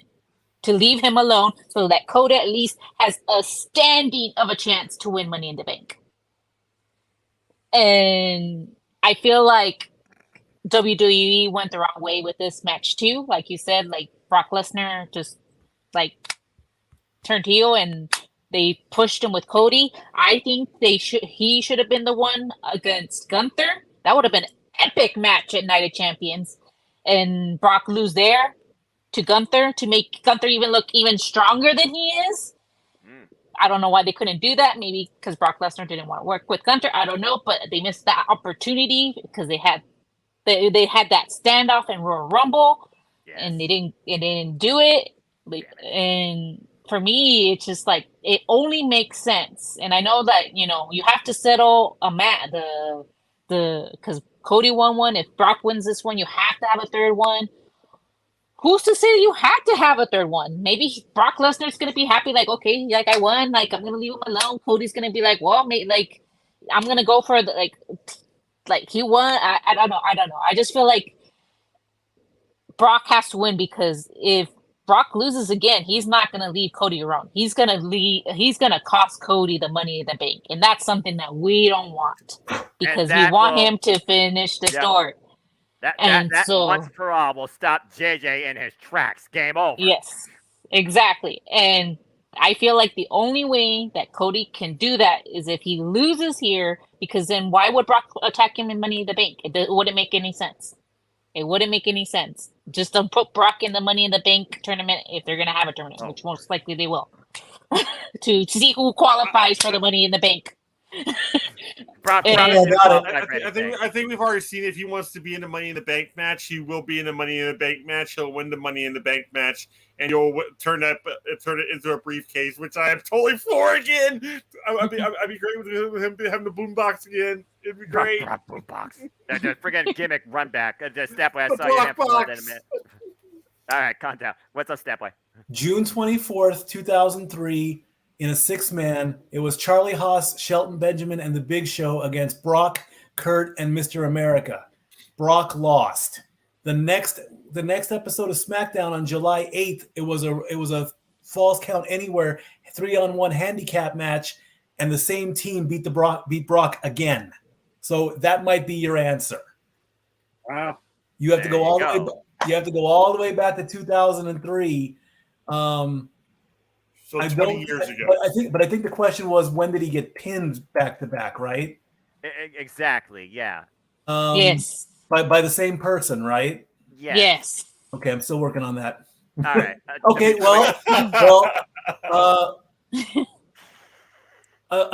if it happened February 10th, 2004, Eddie and Cena went up against Brock and Big Show, and then Eddie got the belt off of Brock. So did Eddie pin Brock on that SmackDown?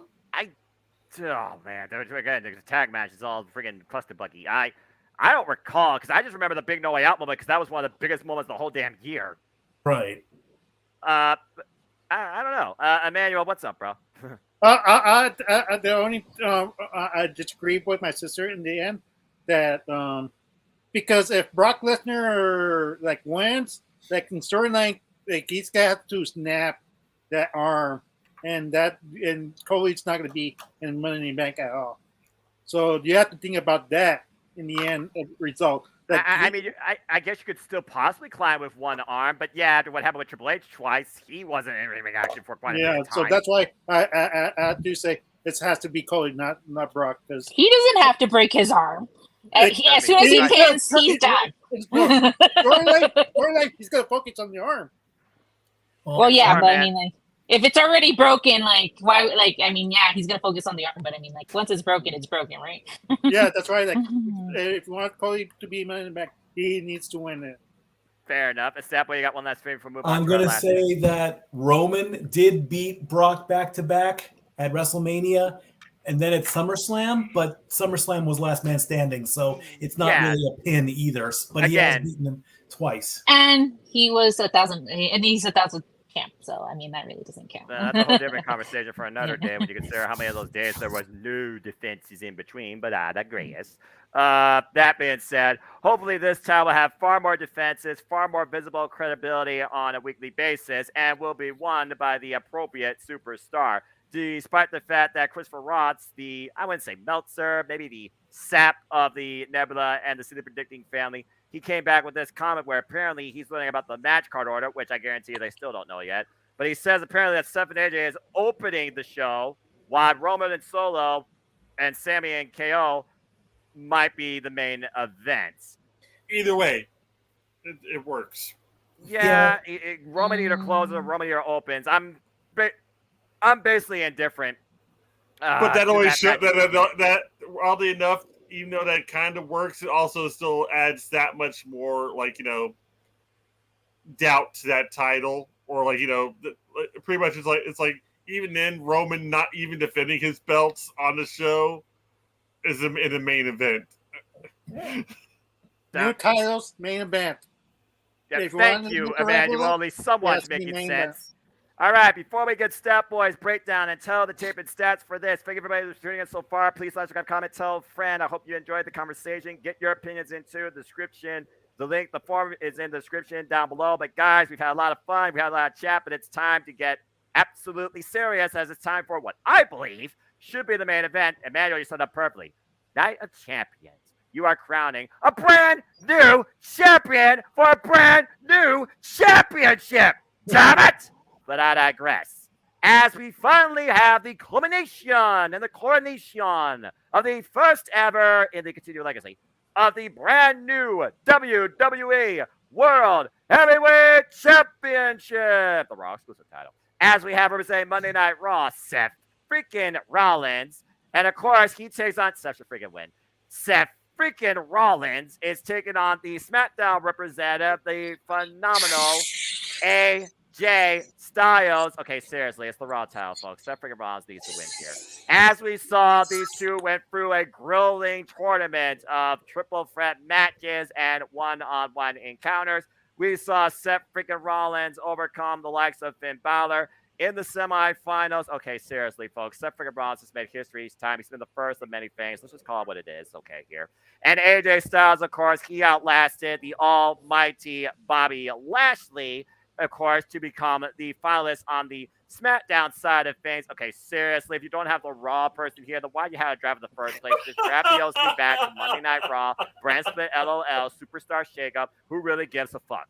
And of course, as I say this, Seth freaking Rollins is the guy that was the first ever NXT champion. Technically, it was the first ever WWE Universal heavyweight, or should have been, at that SummerSlam where Finn Balor had to relinquish it the following day due to broken arm. Hey, of all things. He's always been Triple H's guy. He's always been the architect. He's always been the history maker. He's the guy that did the cash of the century at WrestleMania 31 for the freaking WWE World Heavyweight Championship. He is the constant. He is the weekly standard. He is the maniacal Monday Night Messiah. He is Seth freaking Rollins. And he's taking on AJ Styles, which is basically a rematch from Money in the Bank 2019, where Seth freaking Rollins is not coming in as champion, but as contender to a champion. That boy, they say it's the Raw exclusive title, but they have a SmackDown representative going after it in the form of AJ Styles. What's your take? What's your breakdown? Who leaves here with this title? And do we truly have a Raw exclusive champion? I would say yes. The belt is going to stay Raw exclusive, but they should not have announced that at the draft. They just should have said we're going to have a secondary title, because all signs point to Seth, because AJ is a SmackDown guy. What was the point of drafting AJ to SmackDown if you're going to put him in a title match? Don't get me wrong. Seth and AJ have had a great little feud going on here. They've fought each other 10 times. AJ has not ever pinned Seth. This would be the perfect opportunity for that stat to be broken. Seth has pinned AJ 3 times. At Survivor Series 2016, when all this went back, AJ got the first win, but Seth pinned AJ. Seth eliminated him. Seth then went on a 4-match win streak, Money in the Bank 2019, and 3 Monday Night Raws in July, August, and September of 2019. Seth won. Both of them were by DQ, and then AJ got pinned by Cedric Alexander in a 10-man tag.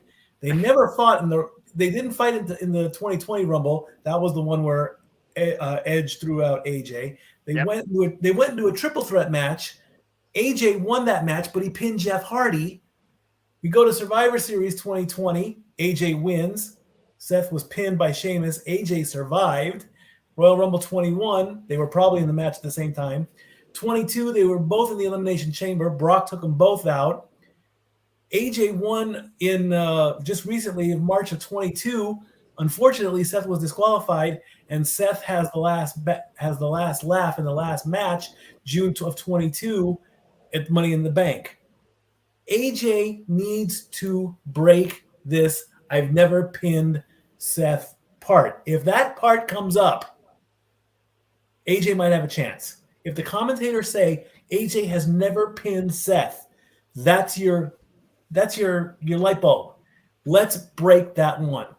AJ is so deserving of so much more. He should have won the Rumble if Cody wasn't going to be in the Rumble. I said that, and then he got injured. Yep. He needs a major title run. Unfortunately, we all know Roman's got the belt on lock. We wanted Cody to get the belt, but a lot of people in the IWC are like, Cody winning that is not what we're going for. I so want AJ to win this, but all signs are going to Seth. My pick is Seth. Well, there you have it. All right, let's go ahead and see what the rest of y'all figured. If someone is crazy enough to go with the guy on the other side, and I'm not talking about Judgment Day, I'm talking about the blue brand. And Stat Boy, to be fair, you are not alone, my friend, because we all know AJ Styles. He wants to end his career strong. We all know AJ Styles. He would be a phenomenal, unintended, champion.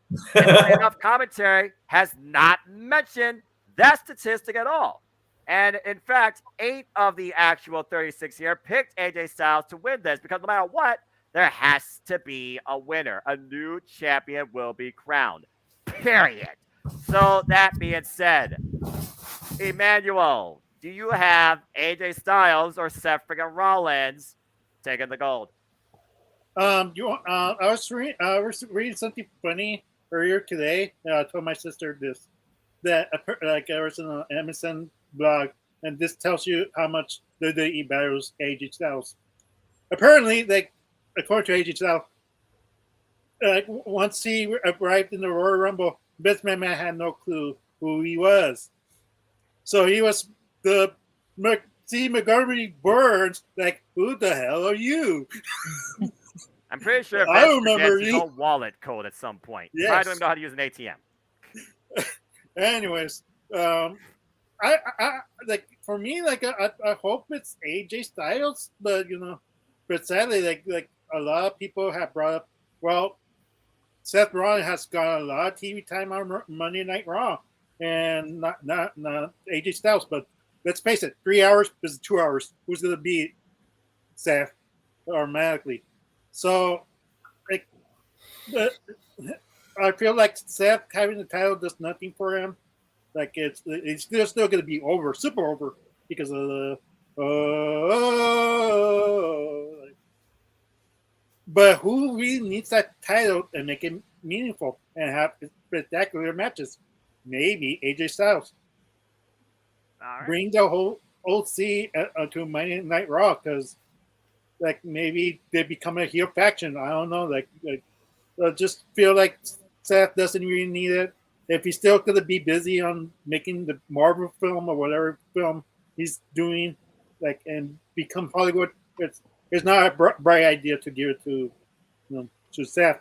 Just give it to AJ Styles, the workhorse of TNA, the workhorse of 2018 and beyond, the workhorse, the OC and the Bullet Club, and it has to be, AJ Styles. But I know I'm wrong. He knows he's wrong. He's already accepting defeat. All right. Yeah, I don't care, but I feel AJ Styles should win. I mean, I feel like Statboy and you are echoing the same sentiment. We want AJ to win, but if you literally are going to be Raw branded ... it has to be the Raw guy, right, Jerry? I mean, it has to be Seth, right? Right? I think they're trying to lift the curse of the Universal title, pretty much like how Finn had to relinquish it right at the beginning. If they're going to put the belt on somebody, it's going to be someone that's worked really hard for it naturally, but then also isn't really injury prone. And AJ just got off a pretty gnarly injury. Like it would suck for him to be in this match and for him to hurt himself, and then all of a sudden this belt is pretty much nullified or just pretty much has a stain on it, just like the last one did. So I like the idea of Seth Rollins winning the match. I like the idea of him being champion. That also harkens back to Becky Lynch beating Trish Stratus that same night. How awesome would it be to actually have that kind of celebration for them? Like she beats a legend, he wins a belt. I mean, the two of them really haven't had that strong of a year so far. Like most of Seth's stuff he's been doing is more comedy based and more just just him being flamboyant and weird. So it'd be nice for him to just be able to throw all that focus back into what got him into WWE in the first place, and that's just his sheer wrestling talent. So that I like the idea of like him being able to say it's like they're afraid like I was going to beat Roman, so much so they had to build another belt to put on me so I won't go after his. It just makes that much more sense to me. So Seth Rollins for the win. Yeah, I mean, Arlene, Seth freaking Rollins is one, if not one of the only people during Roman Reigns' reign, pun intended, that literally has a win over the Tribal Chief and never got a receipt from it. And it was via disqualification where Roman Reigns lost his temper. And of course, AJ Styles, he of course also faced Roman Reigns back in the early days, 2016, but has not been involved in the Tribal Chief saga at all either. But again, when you think about both these men's legacy, both their potential, both their history, to me, it comes down to truly networking because, again, they already spewed out that this is the Raw exclusive championship. And as far as this draft having any sort of identity, AJ's on SmackDown, Seth is on Raw. So, Arlene, what do you think as we close this thing out? I'm gonna go with Seth, and here's why. Go for it. With all the segments that he's been doing, Seth, the fact that he's making a Marvel movie, there's marketing right there. First off the bat, I know my brother said like, oh, it's because he's going to be doing movies. We don't know whether he's going to be. But just think about it. If he has the title, he has to make interviews, right? And how well would it look when they introduce Seth to the Good Morning Show or whatever, Good Morning America? Here's Seth, the current WWE champion, Seth Rollins, and he's holding the title. People are like, oh, like. First, they're going to want to watch the Marvel movie to see what part he's going to play. So that's more money for Marvel. And he's advertising the championship title that he's holding. So I feel like there's that one thing. Although I do feel like AJ does deserve the title. I just don't see, like, who has he really faced that's significant enough lately since he joined the OC? Judgment Day. Well, I mean, like, but what have they been doing besides Rhea Ripley? No, significant. Most recently they were feuding with the Viking Raiders. Then the Viking Raiders got drafted to Raw. Yeah, but besides that, I mean, like nothing. Yeah, I mean, AJ really hasn't been doing nothing. So for them to put the title on AJ, to me, would it make sense? So I feel like that's why they're going to go with Seth Rollins. I don't feel like his part's that major in the movie. Once it comes time to promoting the movie, he'll probably still be holding the titles, and that's like we were talking about, like I think WrestleMania when we were talking about Money in the Bank, and maybe putting Logan Paul in there. I know a lot of people don't like that idea, and the fact that people don't like him, the fact that he's talking about Money in the Bank is gonna bring people in because they probably want to go see him get beat up. It brings viewers in. So if you put the championship title on Seth Rollins, he's gonna be talking about the title to local medias and everything like that, and talking about the movie, which brings in movie to Marvel. Simple as that. Oh, well, excuse me. All right, fine. I Superman approve that. I mean, the only other stat I would put towards this is, when was the last time Seth freaking Rollins was not on a Monday Night Raw in a capacity? I'll get on that. Thank you. Yeah, he's been basically Raw lately, and I just feel like if they're not gonna bring him to be champion, what the heck were those segments about then? If you're not gonna put the freaking title on it, just to push Seth. Yeah, I mean, they really need to bust back out with a Monday Night Rollins shirt. Yeah, exactly. I think besides this friggin' movie bit and these 4 little interviews, he's probably been on every Monday Night Raw you can think of. Anyway, And apparently, JJ agrees with you, Arlene, because you're not going just beyond the fact it's brand, it's marketing. Damn it, it's business marketing. Gotta get the brand name out there, marketing. Damn it. But I digress. Damn y'all business talk. Go invest in the freaking stock market. Get back to me when you got your freaking stock portfolio. All right. Actually, no, I got this belt is actually picking up where the world heavyweight title left off, right? That's what they're Like, saying. That's what they're saying, So yeah. you think about people who held the big gold belt, Triple H, freaking Batista, Undertaker, the list goes on and on and on. So if it does continue that legacy, again, I feel there's potential with this run. We'll see. But all So right. Randy Orton comes back. What? I'm about to What, say, man? so Randy Orton comes back from and claim the title he never lost. Well, yeah, there's that. But again, it all comes down to Randy Orton not just back, but his health also comes back into play as well. I mean, because again, I don't know if he's ever going to be the same again or wrestle again. All right, let's take a look at some comments here on the Fast Night Champions, the match sacred. Let's fucking go. Sami Zayn pins Roman to finish the story. Should be good. Meh. Nope. Can't wait. And I see this one right here that says hashtag Statboy approve. I need to start uploading that graphic. That being said, why Statboy looks for that stat. Let's go ahead and finish this thing out and say thank you to everybody who tuned in. Let's go ahead and plug stuff and see when people can engage with us further, should they choose to. Jerry, always a pleasure, even under tired demeanor. You're always a party. You're always creative. I know you'll be making an impact tomorrow, too. Where can people connect and find you? You can find me on Twitter at Gerald_JSJ and my Facebook group Armbar, all capital ARMBAR, exclamation point. Don't forget it. We have memes. We have wrestling discussions here and there. Just a nice community, a nice small one at that. So trying to build it up a little bit more. So find us on there. They'll try to add me on Facebook like a normal person because I probably won't add you. To be fair, on Facebook, how many of those are actual bots? Just saying. Yeah. This is the internet we live in.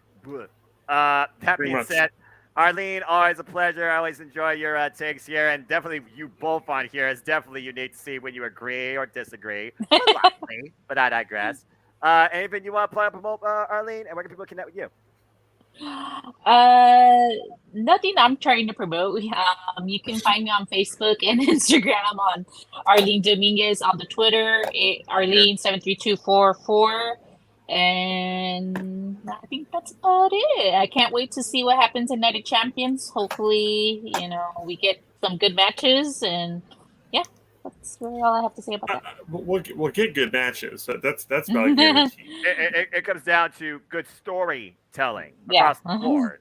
Yes. That's what we want in WWE. Good storytelling across the board, not just the tribal chief. That gummit, but I digress. Manuel, always a pleasure, man. Anything you got to plug, promote, where can people find you? Not really. Like just Instagram EDM7324. If you want to follow me, I'm Emmanuel Dominguez. I mean but that's about it. I mean, I just do films, and that's about it. That's what I'll be doing on YouTube. Hey, I mean, again, you keep it simple. Stat Boy, again, man, thank you for all the stats, information, all the takes. I look forward to any other rants you have in and out of wrestling. I know, of course, you have the sports bar, Dory Lou. Anything you want to plug and promote any further than that, where can people find you? Follow me on Twitter at LBStatKid1977. In literally just a few minutes, Game 4 of the Western Conference Final between the Golden Knights and the Stars. The Golden Knights are up 3-0. They are looking to take out the Stars and sweep them out of the playoffs. I will be going live on my Twitter feed doing another watch-along rehearsal. It's not a full watch-along until I learn how to do backgrounds and everything like that. In getting in preparation for this guy over here to watch the Stanley Cup Finals. Are we still doing that, Noah? Do you still want to make that a thing? Hey, if we look, like I said, if we can make it work, I'm willing to take up the opportunity and see what it leads to. You know me. I'm always up for trying new things. Very good. So to get prep for that, it'll be live. It'll be me watching it. I've got the screen right here. I'll be doing live play-by-plays and my thoughts of what's going on in the game. I do know that Dallas Star center Jamie Benn has been suspended for 2 games, so he will not play. He had a nasty penalty the other day, and he is out. So if the Stars want him back, They got to win this one and get all the way. They have to do the one thing that is very rare, and that's coming back from a 3-0 deficit. It has happened 4 times. They're looking to be the 5th team.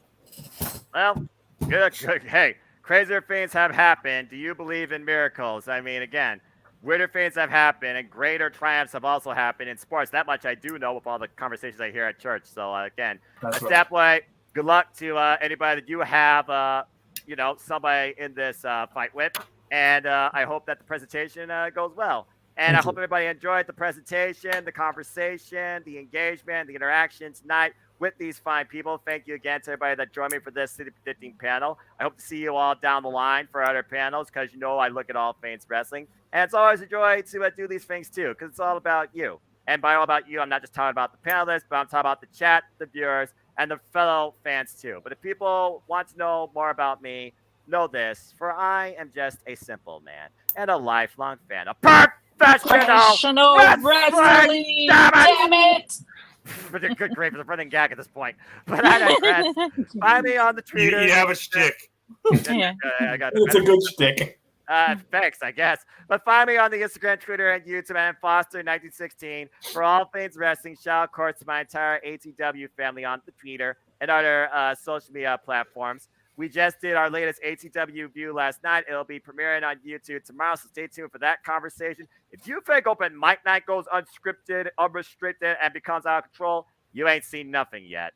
But speaking of seeing other stuff across Cascading Studios and WW Multiverse Media, my simple agenda is far from over. In mere seconds, I will bid you a fine adieu and head on over to No DQ as we talk about Double or Nothing. The City Predicting Fun, though, on my simple YouTube channel continues tomorrow with Under Siege. Expect the new normal Jerry Slaughter at least.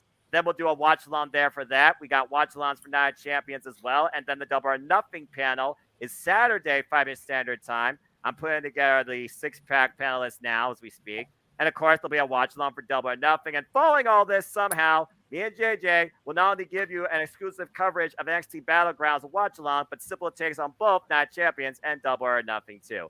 And that's just some of the wholesome stuff come up within literally the next 7 days too. But as always, I'd like to conclude, there are no winners, there are no losers, there are no betters. There are just fans with opinions for this passion we all share. So at the end of the day, folks, support one another and respect each other. Protect your mentality too. Treasure your families. Damn it! But I digress. And just enjoy life and enjoy professional wrestling. It's as simple as that. But with that being said, thank you once again for tuning in to another edition of City Predicting. Please subscribe, comment, and tell a friend. Hit the bell as this video goes live on demand on any of these channels here across YouTube. Hit the subscribe button. Follow these fine people on other platforms too. I assure you our passion, our content creativity, our engagements are not letting up anytime soon. For the Stat Boy, for Emmanuel, for Arlene, for Jerry, for anybody that's a fan of professional wrestling, I am the Simple Man of the Simple Brand. My name is Noah Foster. See you soon on No DQ. And until next time, make a positive impact always in life and have a good night. Thank you, everybody. Prayers to Noah's boys. Yeah. Again, it's always a pleasure. It's always about the fans. And that's all I wish to put across in the end. See you all soon for Night of Champions. Thank you for tuning in. See you at karaoke. Don't talk about karaoke and stupid idea. I'm back. Damn it. All right, we're done. Stupendous.